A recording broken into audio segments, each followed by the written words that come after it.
Saimum series ৬৪ বিপদে বুজুম্বুরা পর্ব ৭। বুজুম্বুরা শহরের উত্তর পূর্ব প্রান্তের এলাকা।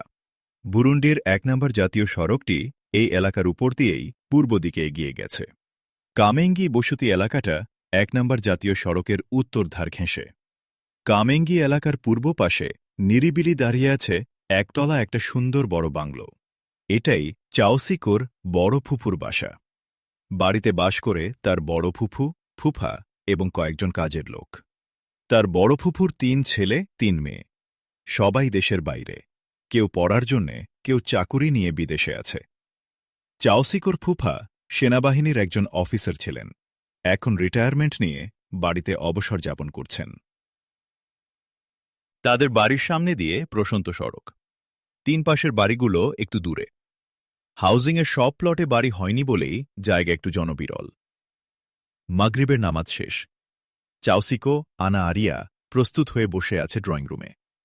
ফুফি ও তাদের ফুফাও সাথে বসে আছে। ফুফা বলছিল, তোমরা টেনশন করো না, সব আশঙ্কাই সত্য হয় না, কিছুই নাও ঘটতে পারে, আল্লাহ ভরসা।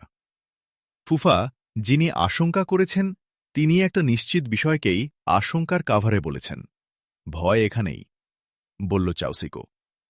কোনো ভয় নেই চাওসিকো, আল্লাহর উপর ভরসা করো। চাওসিকোর ফুফা বলল, ফুফা, আমি ভয় করছি আনাকে নিয়ে, সে আমার জন্য বিপদে পড়েছে, বলল চাওসিকো। ফুফাজি, আমি কোনো ভয় করছি না, আল্লাহর যা ইচ্ছা সেটাই হবে। আমাদের দায়িত্ব সাধ্যানুসারে সাবধান হওয়া, আমরা সেটার জন্য চেষ্টা করছি, বাকিটা আল্লাহই করবেন। আনা আরিয়া বলল, ধন্যবাদ মা আনা, আল্লাহর উপর এই ঈমান আমাদের রাখতে হবে, আলহামদুলিল্লাহ। বাইরে সন্ধ্যার অন্ধকার তখন আরও গাঢ় হয়েছে। একটু দূরে দূরে বিজলির আলো। সে আলো বিদঘুটে আলো আধারের সৃষ্টি করেছে। সেই আলো আধারের মধ্যে একটা মাইক্রো এবং ২টো বড় জিপ এসে দাঁড়াল চাওসিকোর ফুফার বাড়ির সামনে। গাড়ি ৩টি রাস্তার পাশে নিয়ে ঘুরিয়ে রাখা হল ফেরার প্রস্তুতি হিসাবে। ৩ গাড়ি থেকে নামল ৮-১০ জনের মতো লোক। তাদের সকলের মুখে মুখোশ। বাড়িটা প্রাচীর ঘেরা। রাস্তা থেকে নেমে ৩-৪ গজ এগুলেই রাস্তার সমান্তরাল প্রাচীরে বাড়িতে প্রবেশের প্রশস্ত গেট। গ্রিলের গেট ছিটকিনি দিয়ে বন্ধ করা। ছিটকিনি খুলে মুখোশধারীরা ভেতরে প্রবেশ করল। গেটটা পুরোপুরি খুলে দিয়ে বাড়ির সামনে এগিয়ে গেল। সবার হাতে স্টেন গান। একজনের হাতে সর্বাধুনিক মডেলের কারবাইন। এই লোকটিই মনে হয় দলনেতা। সে দুজনকে লক্ষ্য করে বলল, তোমরা দুজন দুপাশ দিয়ে গিয়ে বাড়ির ৩ দিকটা দেখে এসো, পেছন দিয়ে বেরুবার কোনো গেট আছে কিনা। তোমরা না ফেরা পর্যন্ত আমরা বাড়ির গেটে অপেক্ষা করছি। লোক দুজন ৩-৪ মিনিটের মধ্যেই ফিরে এলো। এবার সকলে এগোল বাড়ির গেটের দিকে।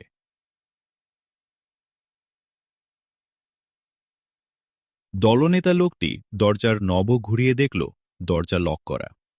লোকটি পকেট থেকে একটা পেন্সিল টর্চের মতো কিছু বের করল।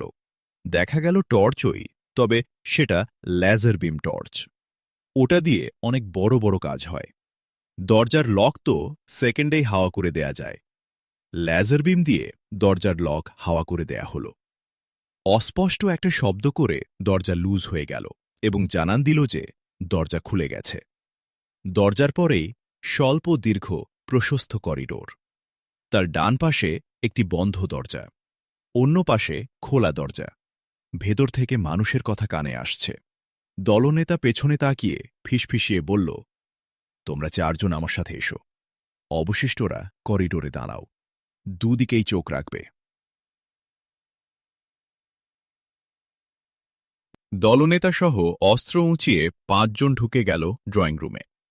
চাপা কণ্ঠে চিৎকার করে দলনেতা বলল, আমরা শয়তান চাওসিকো এবং ভ্রষ্টা আনা আরিয়াকে নিয়ে যেতে এসেছি। তারা আমাদের শিকার। কেউ বাধা দিলে তাকে আমরা নির্দয়ভাবে গুলি করে মারব।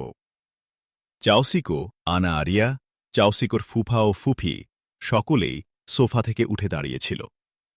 চাওসিকোর ফুফা সন্ত্রাসীদের লক্ষ্য করে বলল, এরা তোমাদের কি ক্ষতি করেছে? কাউকে কি হত্যা করেছে? কেন তারা তোমাদের হিংসার শিকার হবে? কারো কথার জবাব দিতে আমরা বাধ্য নই। তবু বলছি, চাউসিকো হত্যার চেয়েও বড় অপরাধ করেছে।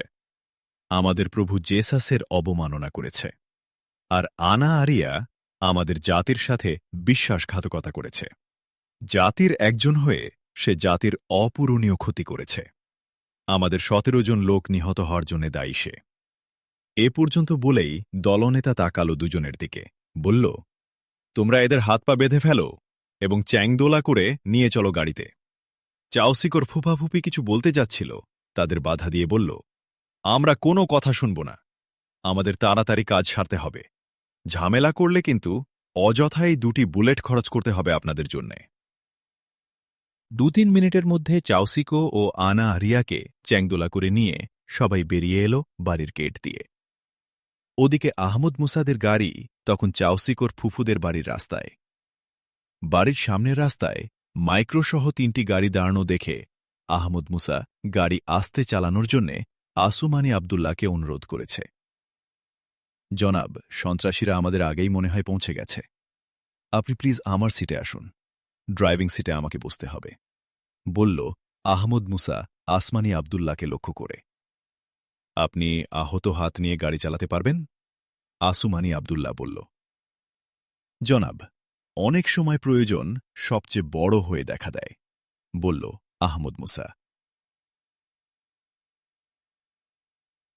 সিট চেঞ্জ হল দুজনের মধ্যে। আহমদ মুসা ড্রাইভিং সিটে বসল। গাড়িটা আর একটু সামনে এগিয়ে নিল, যাতে চাওসিকোর ফুফিদের বাড়ির গেট দিয়ে সামনের সব কিছু সে দেখতে পায়। আহমদ মুসা নাইট ভিশন দূরবীন চোখে লাগিয়ে দেখতে পেল 8-10 জন সন্ত্রাসী বাড়ি থেকে বেরিয়ে আসছে। কার্বাইনধারী 1 জন ও স্টেমগানধারী 4 জন, এই 5 জন অস্ত্রধারী সামনে। তাদের পেছনে 4 জন চাওসিকো আনা আরিয়াকে চ্যাংদোলা করে নিয়ে আসছে। তাদের পেছনে আরও 1 জন অস্ত্রধারী। আহমদ মুসার গাড়ি যেখানে, সেখান থেকে বাড়ির প্রাচীরের গেটটা 100 গজের বেশি হবে না। গেটটা খোলা।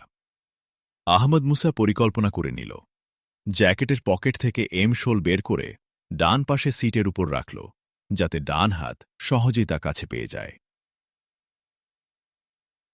মাঝারি গতির চেয়ে একটু বেশি জোরে গাড়ি চলতে শুরু করে, ঠিক রাস্তায় চলা সাধারণ গাড়ির মতোই। আহমদ মুসার চোখ সন্ত্রাসীদের উপর। আহমদ মুসা অঙ্ক কষে নিয়েছে ঠিক কোন অবস্থায় ওদের উপর আঘাত হানবে, যা হবে ওদের জন্য এক অকল্পনীয় সারপ্রাইজ। আহমদ মুসা গাড়ির গতি অব্যাহতভাবে বাড়াচ্ছে। বাইরের প্রধান গেটটা তখন 20 গজ দূরে। সন্ত্রাসীদের সামনের কয়েকজন গাড়ি বারান্দায় নামার সিঁড়িতে পা দিচ্ছে। জনাব, আপনি সিটে শুয়ে পড়ে সিট আঁকড়ে ধরুন। আসুমানি আবদুল্লার উদ্দেশ্যে এই কথাগুলো বলেই আহমদ মুসা গাড়ির স্পিড একদম টপে নিয়ে এলো। গাড়ি লাফ দিয়ে উঠে বুলেটের মতো ছুটল।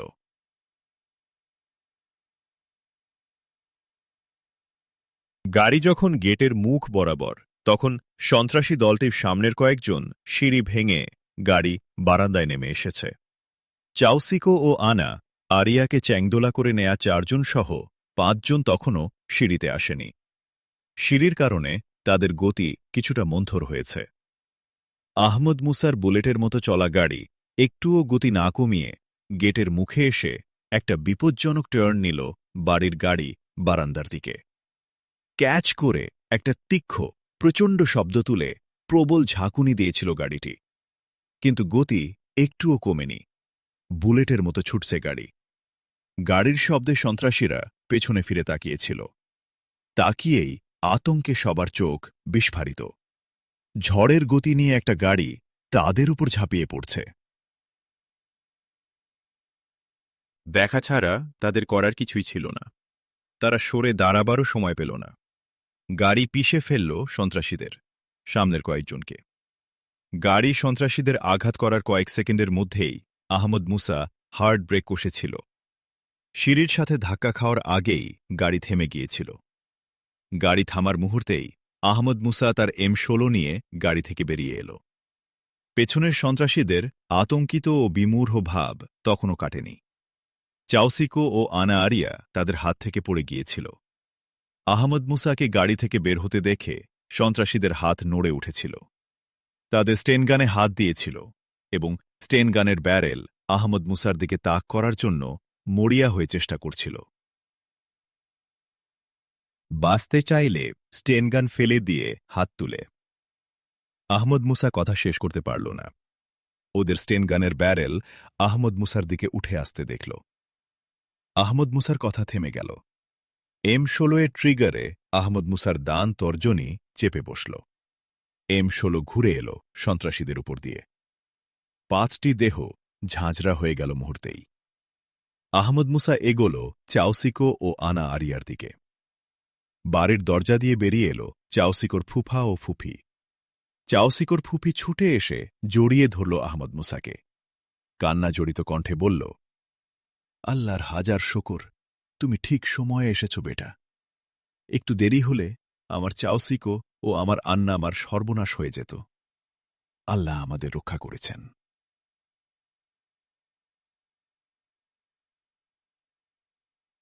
চাউশিকোর ফুফা চাউশিকো ও আনা আরিয়ার বাঁধন খুলে দিয়েছে। চাউশিকো এসে জড়িয়ে ধরল আহমদ মুসাকে। কান্না চাপা কণ্ঠে বলল, স্যার, বাঁচার আশা আমি ছেড়ে দিয়েছিলাম, কিন্তু আল্লাহ সব অসম্ভবকে সম্ভব করতে পারেন। আনা আরিয়া আহমদ মুসার পায়ের কাছে লুটিয়ে পড়েছিল। কান্না জড়িত কণ্ঠে বলল, ভাই, আল্লাহর এত দয়ার কৃতজ্ঞতা তাকে জানাবো কিভাবে? সে যোগ্যতা তো আমার নেই।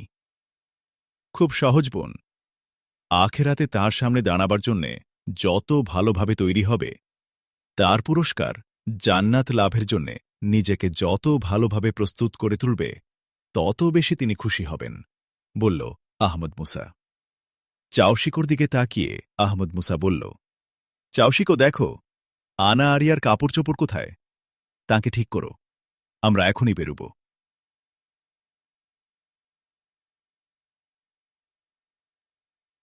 এবার আহমদ মুসা গাড়ির পাশে দাঁড়ানো।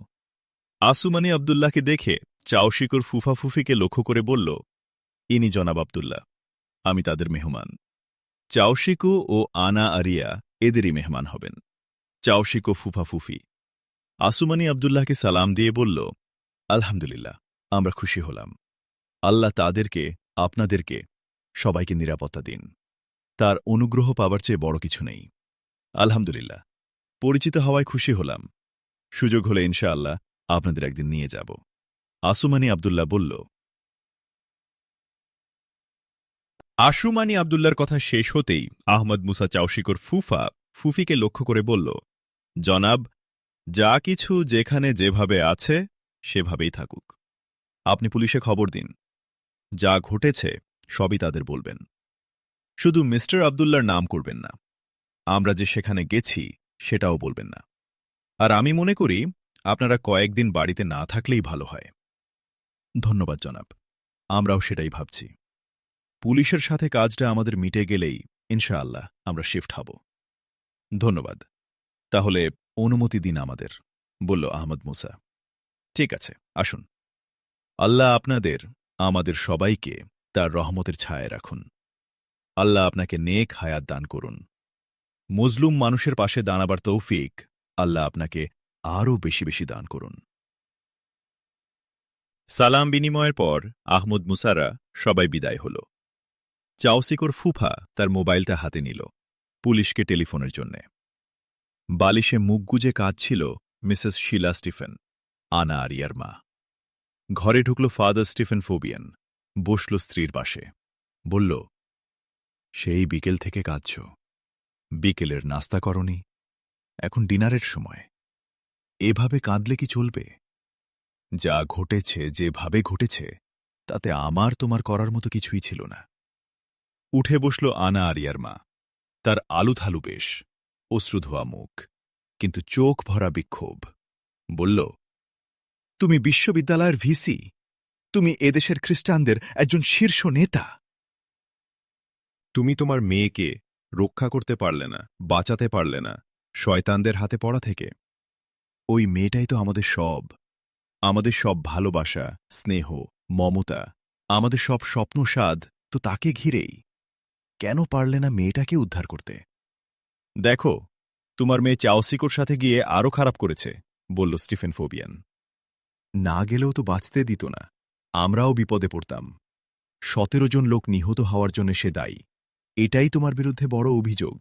না গেলেই এ অভিযোগ থেকে সে বাঁচত, আনা আরিয়ার মা বলল। কিন্তু গিয়েও তো বাঁচতে পারল না, বলল স্টিফেন ফোবিয়ান। বাঁচবে কি করে? তুমি তো মেয়ের পক্ষে দাঁড়াওনি। বিদেশ থেকে আসা লোকরা যা ইচ্ছে তাই করবে, এটা তোমরা মেনে নিচ্ছ কেন? কেন তারা চাওসিকোকে কিডন্যাপ করেছিল বিমানবন্দর থেকে? চাওসিকো যদি প্রভু যিশুর অপমান করেই থাকে, তাহলে কি অপমান করেছে দেখে তোমরা বিচার করতে পারতে। অনেক রকমের শাস্তি আছে, তাকে শাস্তিও দেয়া যেত। আর চাওসিকো নিজের ইচ্ছাতে যায়নি, যেতেই তো চায়নি সে। তুমি ঠিকই বলেছ শিলা, কিন্তু এখন যুক্তির চেয়ে শক্তির অগ্রাধিকার চারদিকে। বিশেষ করে যাদের বিদেশি বলছ, তারা শক্তি ছাড়া আর কিছুই বুঝে না, বলল স্টিফেন ফোবিয়ান। কিন্তু তুমি যুক্তির পক্ষে দাঁড়াওনি কেন? কেন শক্তির দাপট মেনে নিয়েছ? বলল আনা আরিয়ার মা, স্টিফেন ফোবিয়ানের স্ত্রী। সঙ্গে সঙ্গে উত্তর দিল না স্টিফেন ফোবিয়ান। সে গম্ভীর হয়ে উঠেছে, তার চোখে মুখে গ্লানির একটা ছায়া। বলল, শিলা, তুমি মেয়েকে হারাতে বসেছ, আমাকেও হারাতে চাও? মিসেস শিলা স্টিফেন, আনা আরিয়ার মা, চমকে উঠে স্বামীর মুখ চেপে ধরে বলল, কি সব অলক্ষণে কথা বলছ? আমি মেয়েকেও হারাতে চাই না, তোমাকেও হারাতে চাই না, কিন্তু তুমি এ কথা বলছ কেন? এখন হয়তো অধিকাংশই আমরা মনে করছি মানুষ বড় নয়, জাতির স্বার্থ বড়। জাতির স্বার্থে ব্যক্তিকে কোরবানি দেয়া যায়, বলল স্টিফেন ফোবিয়ান। কিন্তু যাকে জাতির স্বার্থ বলা হচ্ছে, সেটা কি আসলেই জাতির স্বার্থ? প্রতারণা, প্রবঞ্চনা, অত্যাচার উৎপীড়নের মাধ্যমে যা অর্জিত হয়, তা জাতীয় স্বার্থ নয়। কারো মাথায় বাড়ি দিয়ে কিছু পাওয়া বা নেয়া জাতীয় স্বার্থ হতে পারে না, বলল আনা আরিয়ার মা। এসব কথা ঘরে বলতে পারো, কাউকে না শুনিয়ে। বাইরে বলা যাবে না, কোথাও কখনো বলতেও যেও না। ঈশ্বরের কাছে প্রার্থনা, আমাদের মেয়েটার যাতে কোনো ক্ষতি না হয়, তাকে যেন আমরা ফিরে পাই। তার কণ্ঠ ভারী। স্টিফেন ফোবিয়ানের শেষ কথাটায় কেঁপে উঠল মিসেস শিলা স্টিফেন। বলল কান্নারুদ্ধ কণ্ঠে, কোথায় নিয়ে যাবে? জানি না শিলা। ব্ল্যাক ক্রসের লোকরা ছাড়া আমাদের কেউ এটা জানে বলে মনে হয় না, বলল স্টিফেন ফোবিয়ান। কেঁদে উঠল আনা আরিয়ার মা, মিসেস শিলা স্টিফেন। বলল, তোমরা এটা মেনে নিয়েছ কেন? মেয়েদের এভাবে রাখা যায় না। এর পরিণাম কি তুমি জানো?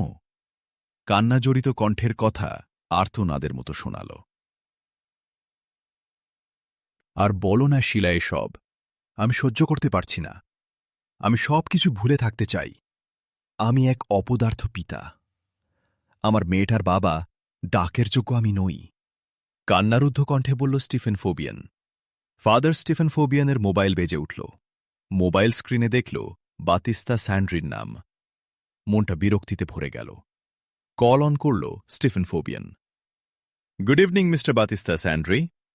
গুড শব্দটি খুব কষ্ট করে বলল স্টিফেন ফোবিয়ান।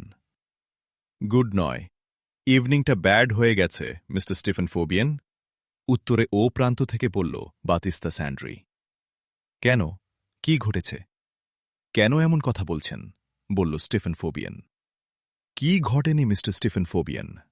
আপনার মেয়েকে উদ্ধার এবং চাওসিকোকে ধরতে গিয়েছিল আমাদের 10 জন শীর্ষ কমান্ডো। কিন্তু তাদেরকে ধরে আনতে পারা তো দূরের কথা, 10 জন কমান্ডোই নিহত হয়েছে। খবর জানাবার মতো কেউ বেঁচে ছিল না। পুলিশে আমাদের সোর্সের কাছ থেকেই মাত্র এই ঘটনা আমরা জানতে পেরেছি, বাতিস্তা স্যান্ড্রি বলল।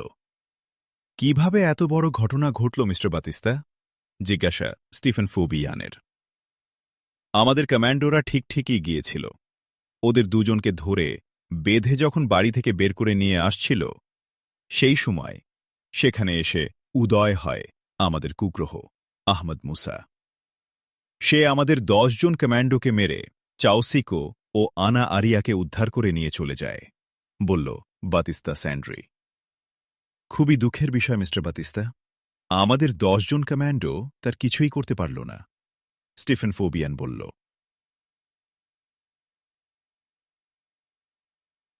পারবে কি করে? আহমদ মুসার কাছে এরা শিশু। তার কৌশল, তার বুদ্ধি, তার ক্ষিপ্রতার কোনো তুলনা নেই। কলিন ক্রিস্টোফার নিজে আমাকে বলেছেন আহমদ মুসার হারার কোনো রেকর্ড নেই। তাহলে, বলল স্টিফেন ফোবিয়ান, আপনার মেয়েকে নিয়ে কোনো দুশ্চিন্তার কারণ নেই। আহমদ মুসার শত্রু হলেও বলছি সে খুব ন্যায়নিষ্ঠ, নীতিনিষ্ঠ ও মানবিক। বিশেষ করে মেয়েদেরকে সে সব সময় মা ও বোনের চোখে দেখে। বাতিস্তা স্যান্ড্রি বলল, ধন্যবাদ মিস্টার বাতিস্টা, কিন্তু আমি ভাবছি আমরা আগাবো কি করে, বলল স্টিফেন ফোবিয়ান। দেখা যাক কলিন ক্রিস্টোফাররা কি চিন্তা করছেন। সব দায়িত্ব তো ওদের উপরই দেয়া হয়েছে। কথা শেষ করেই বাতিস্টা স্যান্ড্রি বলল, ঠিক আছে মিস্টার স্টিফেন, এখন রাখছি। কোনো ডেভেলপমেন্ট থাকলে আপনাকে ডাকা হবে অথবা জানানো হবে।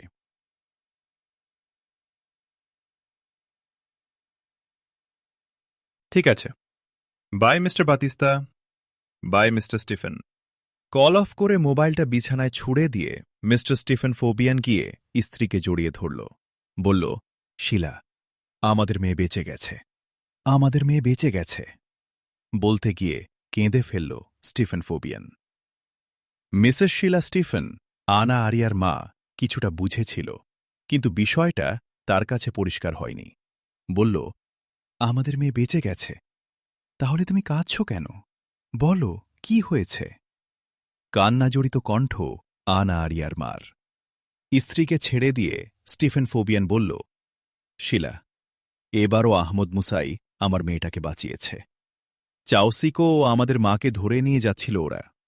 ঠিক সময়ই আহমদ মুসা এসে পড়ে এবং একাই 10 জন কমান্ডোকে হত্যা করে চাওসিকো ও আনাকে উদ্ধার করে নিয়ে যায়।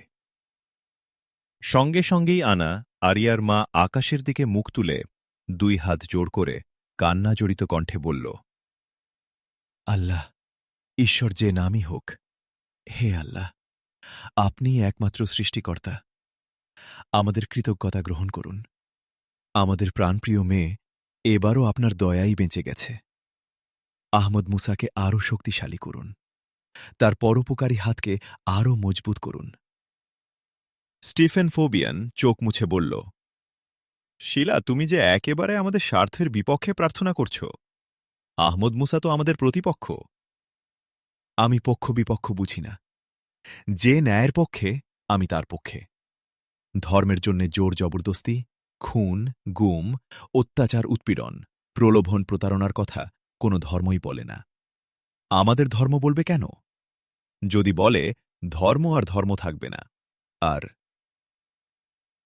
আনা আরিয়ার মাকে বাধা দিয়ে বলল, শিলা, তুমি আর এগিও না। এসব বলে কোনো লাভ নেই।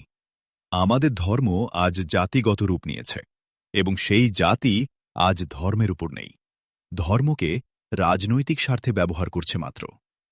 স্বীকার করতে লজ্জা নেই, একমাত্র মুসলমানদের মধ্যে ছাড়া বিভিন্ন ধর্মের নামে পরিচিত জাতি সদস্য ও সমাজ সদস্যদের আচার আচরণে, চিন্তাকর্মে, কায় কারবারে, লেনদেনে, ব্যক্তি পরিবার সমাজ নিয়ন্ত্রণে ধর্মের অনুশাসন নেই।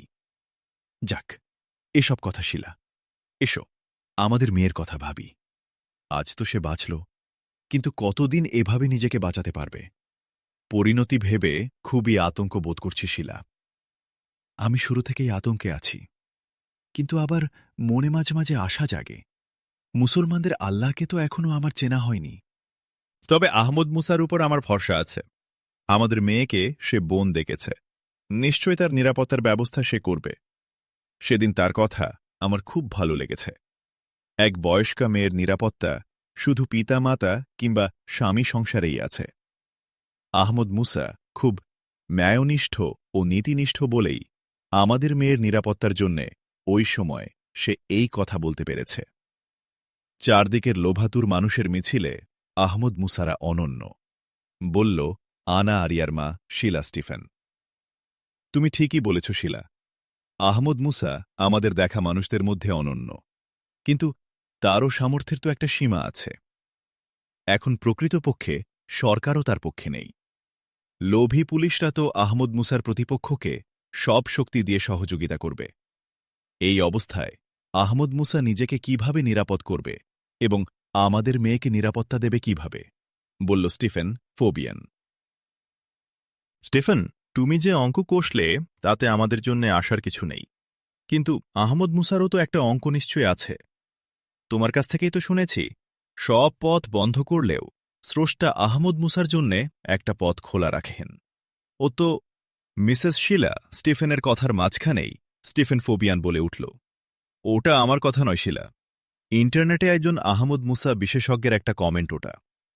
যাই হোক, আমি বলতে চাই আমি হতাশ নই, তোমার হতাশ হলে চলবে না। আশাই এখন আমাদের বাঁচার অবলম্বন। আমি অন্তর দিয়ে আহমদ মুসার আল্লাহকে ডাকছি, যে আল্লাহ আহমদ মুসাকে এত ভালো মানুষ বানিয়েছেন, পরোপকারী বানিয়েছেন, সে আল্লাহ নিশ্চয় অনেক দয়ালু হবেন এবং মজলুমের রক্ষাকর্তা হবেন, বলল মিসেস শিলা স্টিফেন। তার কণ্ঠ আবেগ কম্পিত ও ভারী শোনাল। ধন্যবাদ শিলা, তোমার কথায় মনে জোর পাচ্ছি। কিন্তু শিলা, তুমি আহমদ মুসার আল্লাহকে ডাকছ কেন? প্রভু যিশুকে ডাকো, বলল স্টিফেন ফোবিয়ান। প্রভু যিশু তো আহমদ মুসার মতো কাউকে বানিয়েছেন আমি দেখছি না, তাই যাকে আমি চোখের সামনে সক্রিয় দেখছি তাকেই আমি ডাকছি। আনা আরিয়ার মা মিসেস স্টিফেন ফোবিয়ান বলল, সাবধান শিলা, তুমি কিন্তু পথ হারাচ্ছ, বলল স্টিফেন ফোবিয়ান। না, আমি পথ হারাইনি, আমি আমার আনামার পথে চলছি, সেই তো আমাদের সব। মিসেস শিলা স্টিফেন, আনা আরিয়ার মা বলল। আমাদের আনামার পথ কোনটি? বলল স্টিফেন ফোবিয়ান। খুঁজে নাও তুমি, বলে উঠে দাঁড়াল আনা আরিয়ার মা মিসেস স্টিফেন ফোবিয়ান। বলল, চলো, ডিনার ঠান্ডা হয়ে যাচ্ছে। গম্ভীর স্টিফেন ফোবিয়ান উঠে দাঁড়াতে দাঁড়াতে বলল, তোমাকেও খুঁজতে হয়নি, আমাকেও খুঁজতে হবে না। অ্যানা তো শুধু তোমার মেয়ে নয়, আমারও মেয়ে। ধন্যবাদ স্টিফেন, বলে স্বামীর হাত ধরল মিসেস শিলা স্টিফেন। দুজন এগিয়ে চলল ডিনার টেবিলের দিকে। বুরুন্ডির প্রেসিডেন্টের টেলিফোনে বুরুন্ডির প্রধানমন্ত্রীর ঘুম ভাঙল এবং প্রধানমন্ত্রীর টেলিফোনে স্বরাষ্ট্রমন্ত্রীর ঘুম ভাঙল। অন্যদিকে ব্ল্যাক ক্রসের প্রধান কলিন ক্রিস্টোফারের টেলিফোনে মধ্য আফ্রিকা চার্চ আন্দোলনের নেতা ও মধ্য আফ্রিকা কাউন্সিল অব ক্যাথলিক চার্চের সভাপতি বাতিস্তা স্যান্ড্রির ঘুম ভাঙল এবং বাতিস্তা স্যান্ড্রির টেলিফোনে ঘুম ভাঙল ফাদার স্টিফেন ফোবিয়ানের। ঠিক একই সময়ে আসমানি আবদুল্লার ডাকে ঘুম ভাঙল শামিরা সাদিয়ার, আনা আরিয়া ও চাউসিকোর। সবাই সবখানে সবার ঘুম ভাঙিয়ে একই কথা বলল, FWTVর ভোরবেলার 1 ঘণ্টার বিশেষ নিউজ বুলেটিন শুনেছেন কিনা। এর 2 ঘণ্টা পর ওই টেলিফোনগুলো আবার সক্রিয় হল এবং টেলিফোনের কণ্ঠগুলোতে এবার নতুন জিজ্ঞাসা ধ্বনিত হল। আজকের Washington Post, New York Times, Le Monde এবং বুরুন্ডির লেক ট্যাঙ্গানিকা টাইমস ও বুজুম্বুরা পোস্টের প্রিন্ট ভার্সন ও অনলাইন ভার্সন দেখেছেন কিনা, পড়েছেন কিনা। FWTV এর 1 ঘণ্টার দীর্ঘ নিউজ বুলেটিনে কি আছে, পত্রিকাগুলোর অনলাইন ও প্রিন্ট ভার্সনের রিপোর্ট কি বলেছে। সামিরা সাদিয়া বুজুম্বুরার ঘটনাপ্রবাহের উপর যে রিপোর্ট পাঠিয়েছিল তার পুরোটাই ব্রডকাস্ট করেছে FWTV এবং পত্রিকাগুলোও ছেপেছে রিপোর্টের পুরো কাহিনীটা। আনন্দের অশ্রুতে ভাসছে সামিরা সাদিয়া, নতুন সাংবাদিক হওয়ার আনন্দে নয়, সত্য প্রকাশ হওয়ার খুশিতে। বাতিস্তা স্যান্ড্রির অফিসে তখন ক্ষোভে দুঃখে চুল ছিঁড়ছে খ্রিস্টান পরিচয়ের গোপন সন্ত্রাসী সংস্থা ব্ল্যাক ক্রসের প্রধান কলিন ক্রিস্টোফার। তার চোখ মুখ লাল, সীমাহীন রাগের ভারে কাঁপছে তার শরীর। সে চিৎকার করে বলল, বলতে পারেন মিস্টার বাতিস্তা, আহমদ মুসাকে শেষ করতে কত কোটি ডলার চাই। কথার মধ্যেই সে হাত বাড়িয়ে তার মোবাইলটি তুলে নিল।